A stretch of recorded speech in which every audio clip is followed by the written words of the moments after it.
Hello everyone, I am Dr. Richa Bansal. I am a consultant gynec surgeon, that is female cancer specialist surgeon working at Apollo Cancer Center, Navi, Mumbai. Let me share with you all important information on various aspects of gynecological cancers like the risk factors, common warning symptoms and signs of gynec cancers, and also various preventive strategies that are very easily adoptable. Now, what are gynecological cancers? These are the cancers that affect the female reproductive organs like cervix, uterus, ovaries, fallopian tubes, vulva, and vagina. It is essential to discuss about gynecological cancers because every woman is at risk, and early recognition of symptoms and signs of gynec cancers can prevent the cancer from progressing to a critical stage. Now, let us talk about some gynecological cancers in detail. Cervical cancer or cancer of the mouth of the uterus is an important public health problem in our country as it is the second most common cancer that affects the women of our country.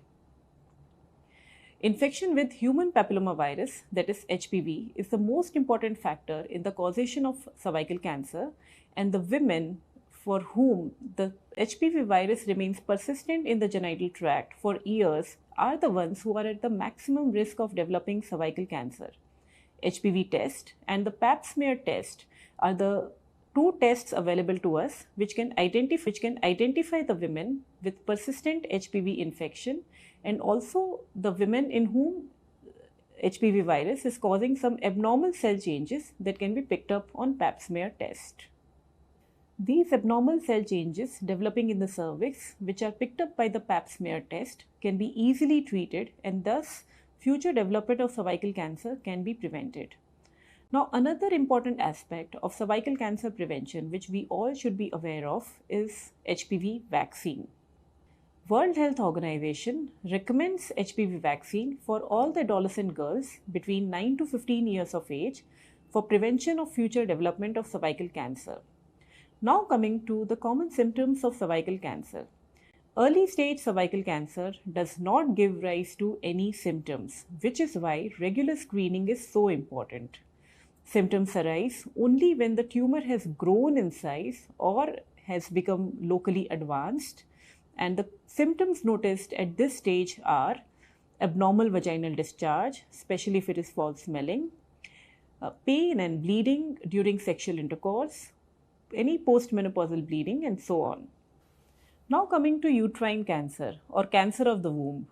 Though uterine cancer is most commonly thought to arise in postmenopausal women, the incidence of uterine cancer is also rising for women in their 30s and 40s.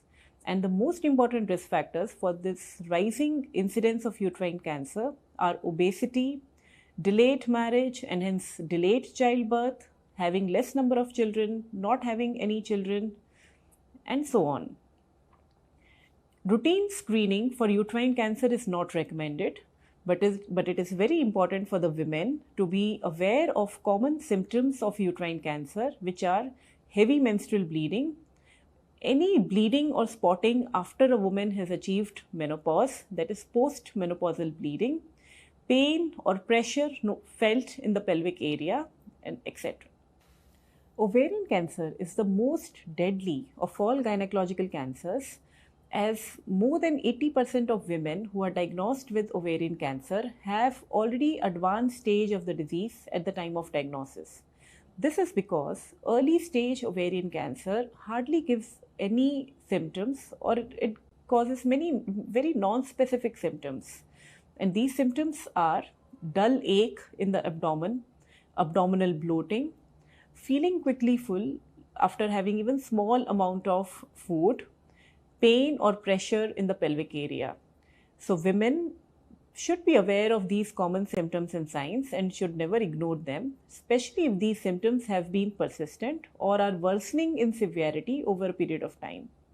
Vulval and vaginal cancers are relatively less common. The common symptoms are abnormal vaginal bleeding, noticing a lesion or lump or unhealthy skin changes over the vulval skin. Early diagnosis and appropriate treatment can give us long-term cure. Hence, being aware of these common aspects of gynecological cancers would go in a long way in saving lives from cancer. Thank you.